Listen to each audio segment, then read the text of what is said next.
wabarakatuh. Perkenalkan, nama saya Shirley dengan NIM D022324. Nah, di sini saya akan presentasikan tugas atau tugas pengganti UTS. Nah, di sini langsung saja nama perangkat lunaknya itu adalah atau aplikasi itu Vintage. Nah, di sini tuh dia penjualan pakaian dan aksesoris vintage.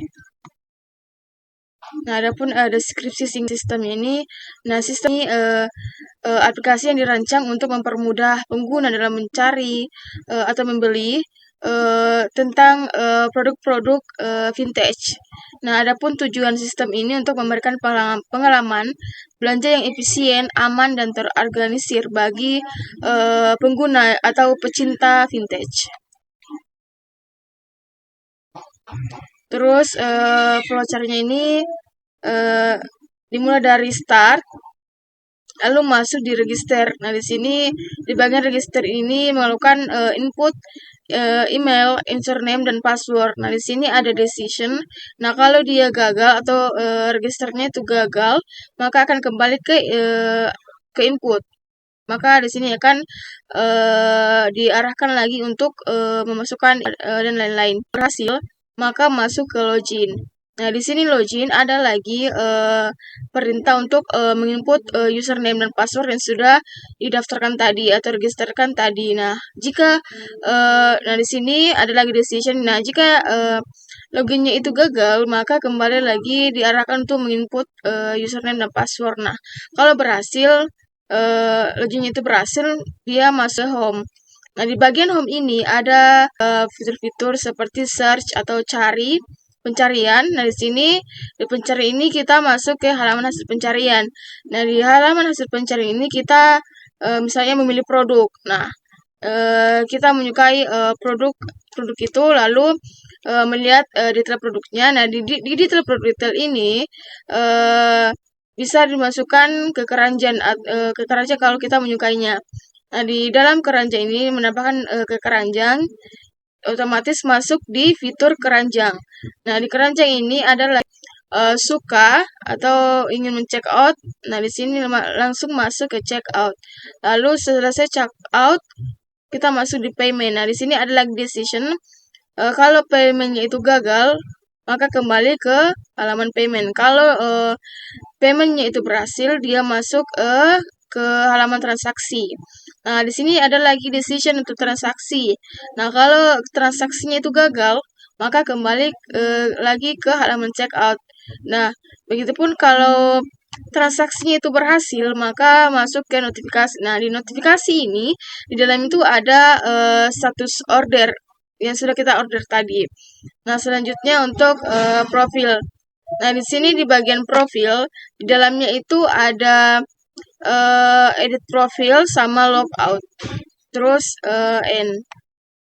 Selanjutnya untuk alur kerja sistem data flow diagram atau DFD. Nah, di sini untuk level 0-nya itu user atau pengguna aplikasi di sini meregistrasi, login, pencarian, dan transaksi ke sistem. Nah, di bagian sistem aplikasi vintage ini mengembalikan hasil pencariannya, status pembayaran, dan notifikasinya. Terus bagian level 1 selanjutnya. Nah, di sini user pengguna aplikasi sama tadi mengirim data registrasi dan login ke sistem. Nah, di bagian sistem ini mengecek data login ke data. Nah, terus di database ini dia mengembalikan lagi hasil pengecekan ke sistem. Nah, di sistem ini memberitahu ke user apakah status login itu berhasil atau gagal. Nah, begitupun untuk pencarian atau lihat produk, proses pencarian lihat dan produk. Dan di sini user memasukkan kata kunci pencarian produk ke sistem ini. Terus di sistem ini mengambil data produk sesuai kata kunci yang digunakan oleh user atau pengguna. Nah, di bagian database ini mengembalikan daftar produk yang sesuai kata kunci yang dimasukkan pengguna. Nah, di bagian sistem ini, prosesnya ini mengembalikan hasil pencarian dan data produknya itu ke user. Nah, begitupun ke keranjang dan checkout. Di bagian keranjang dan checkout, di sini user menambahkan produk ke keranjang dan melakukan checkout. Terus di bagian sistem ini menyimpan atau memperbarui di keranjang. Di database ini mengembalikan data di keranjang, lalu di proses ini mengembalikan lagi keranjang dan status checkout itu ke user. Nah, ke di pembayaran dan transaksi. Nah, kan user ini mengirim data pembayaran dan informasi checkout ke sistem. Nah, sistem menyimpan data transaksi ke database. Nah, di database ini mengembalikan hasil penyimpanan transaksi. Terus di sistem ini memberitahu user status pembayaran dan detail transaksinya. Terus di bagian juga di sini saya mention di keranjang dan checkout. Di proses keranjang dan checkout, kalau sudah melakukan checkout, maka masuk ke pembayaran dan transaksi.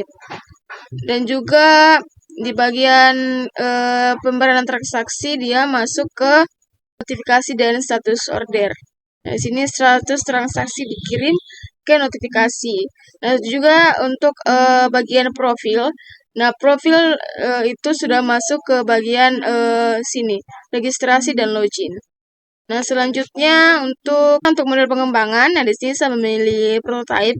Kenapa? Karena di sini untuk memungkinkan pengguna memberikan umpan balik langsung terhadap sistem, dan juga di sini dia fokus pada tampilan interaksi pengguna cocok untuk aplikasi toko online.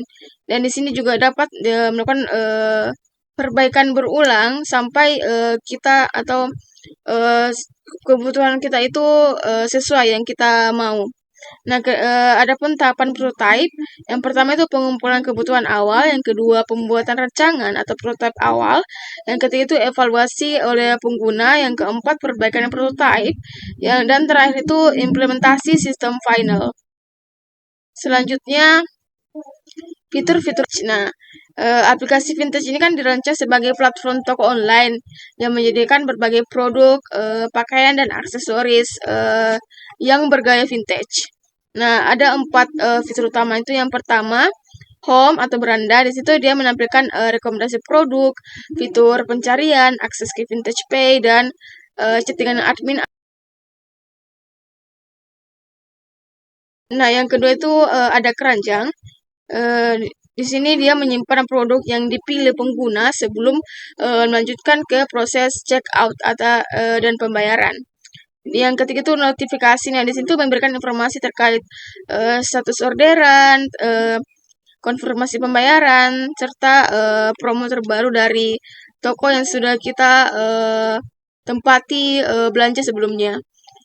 Yang terakhir itu profil. Nah, di situ dia menampilkan dan mengelola data pengguna seperti nama. Nah, di situ juga dia bisa mengedit profil, dan juga di dalamnya juga bisa logout atau keluar dari akun.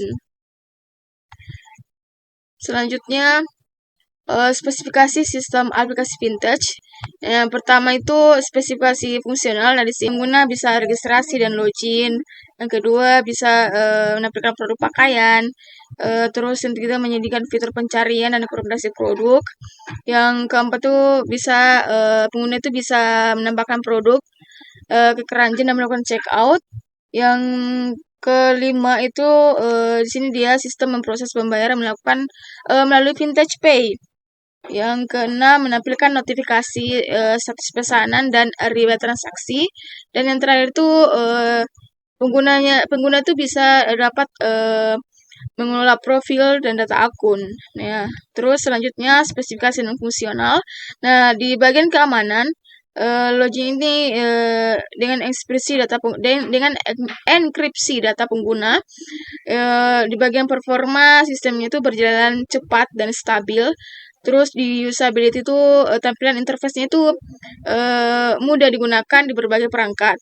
Terus di bagian reliability, Di sini dia dapat menangani banyak pengguna secara bersamaan. Terus di bagian maintainability, di sini tuh dia mudah diperbarui untuk pengembangan selanjutnya gitu.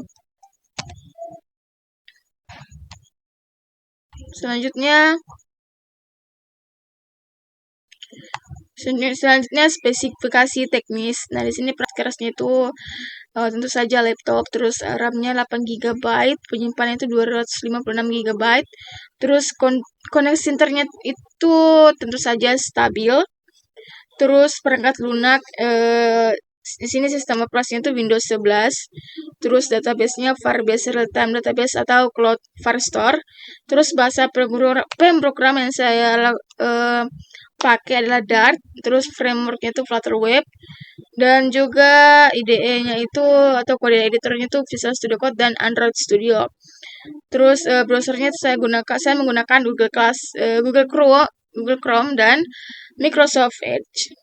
Terus tool pendukungnya itu Flutter DevTools, Firebase Console, dan Chrome DevTools.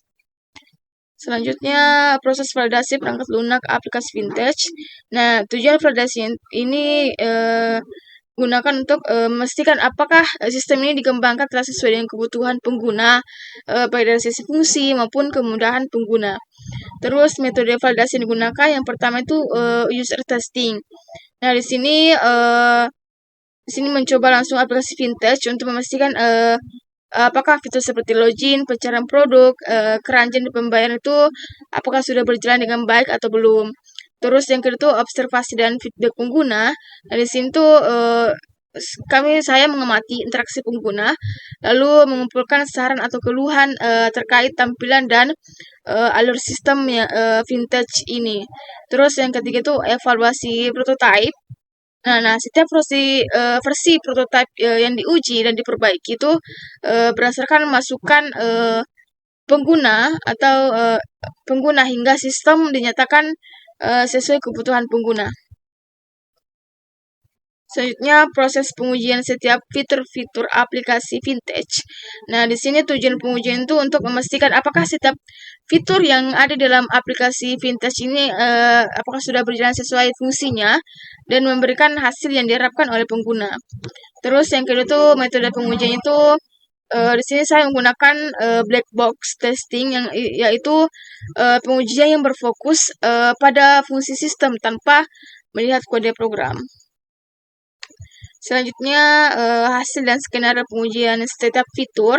Yang pertama itu login dan registrasi. Nah, di sini skenario uji atau kasus ujinya. Nah, di sini tuh pengguna memasukkan email,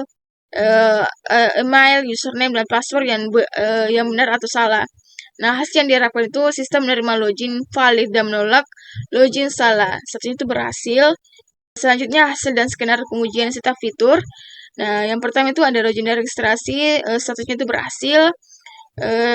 Terus home, keranjang, dan check out, pembayaran, notifikasi, semuanya itu berhasil.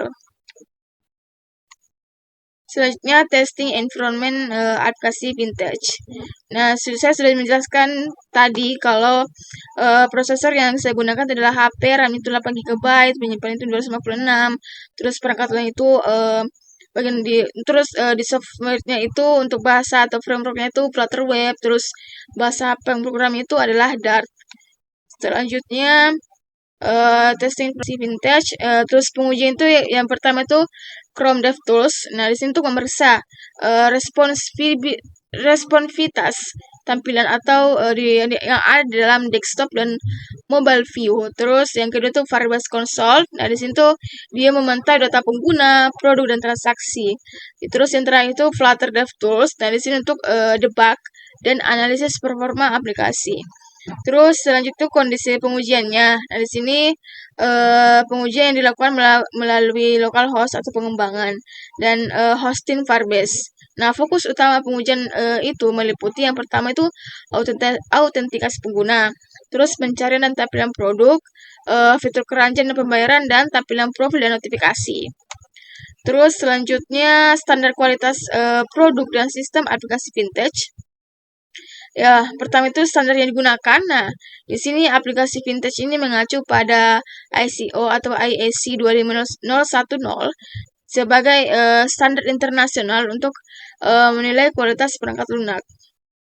Nah, di sini adapun aspek kualitas menurut ICO 25010 untuk di bagian aspek functional suitability pada penerapan pada aplikasi vintage. Nah, itu semua fiturnya itu berfungsi sesuai kebutuhan pengguna, terus performance efisiensinya itu aplikasi itu menampilkan produk dan memproses transaksi dengan cepat tanpa lag di browser kecuali jaringan. Terus compatibility dapat diakses di berbagai browser, Chrome, Edge dan perangkat desktop atau laptop. Terus usability itu tampilan antarmuka itu atau interface-nya itu sederhana dan mudah dipahami dan dia itu responsif.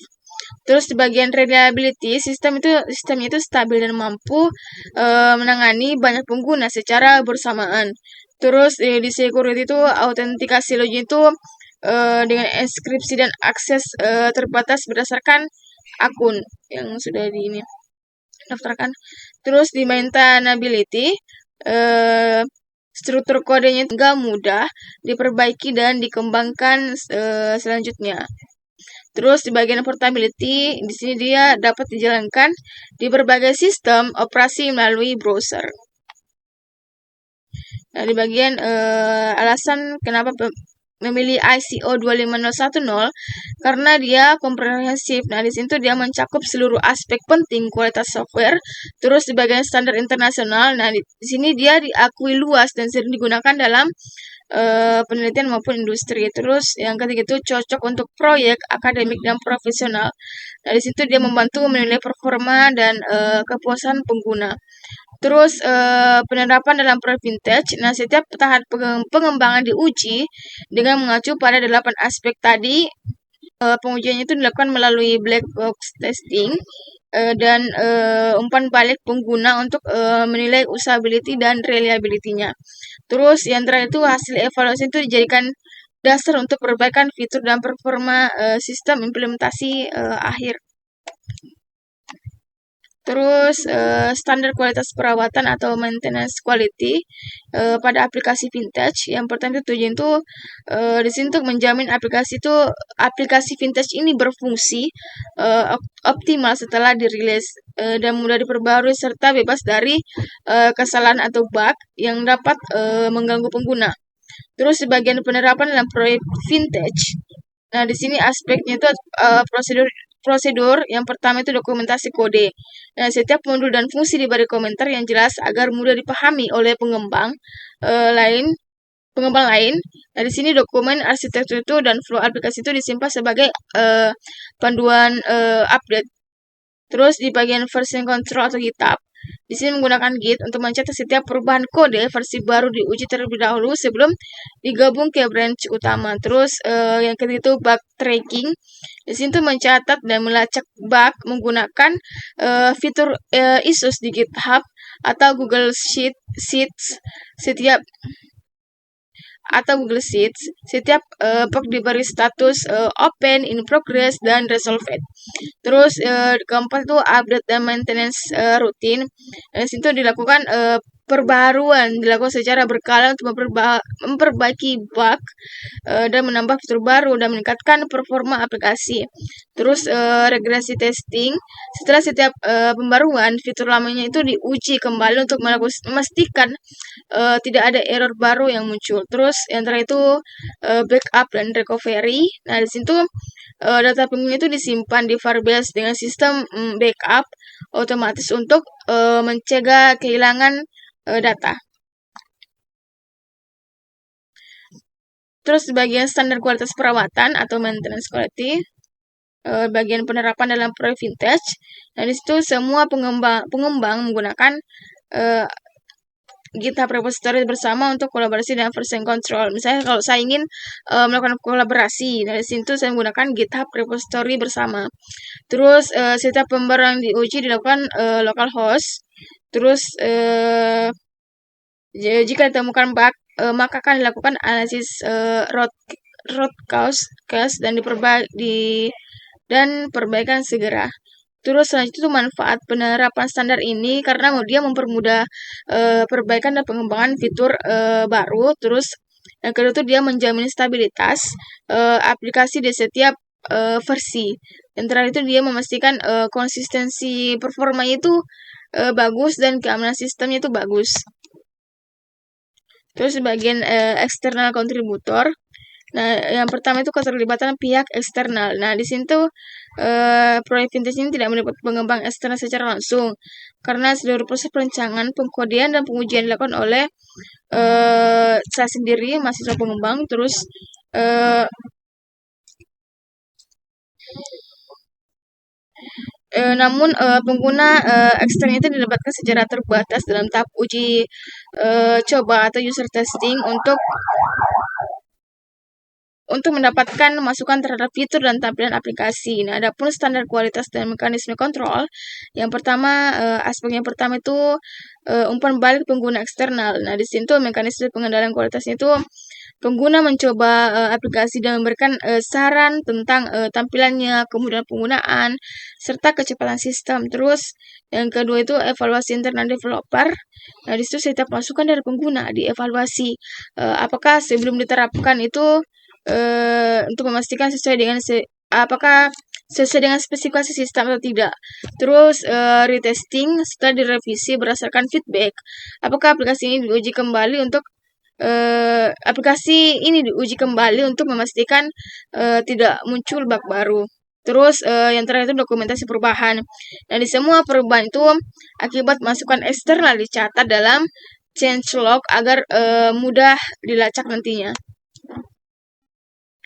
Terus kenapa terus alasan tidak melibatkan kontributor eksternal penuh karena skala proyek itu masih terbatas.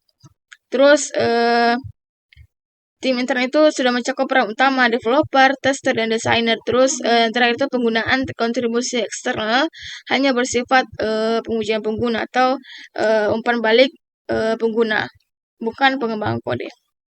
Itu saja yang bisa saya presentasikan. Saya atas nama Shirley dengan NIM D022324 mengucapkan Assalamualaikum warahmatullahi wabarakatuh.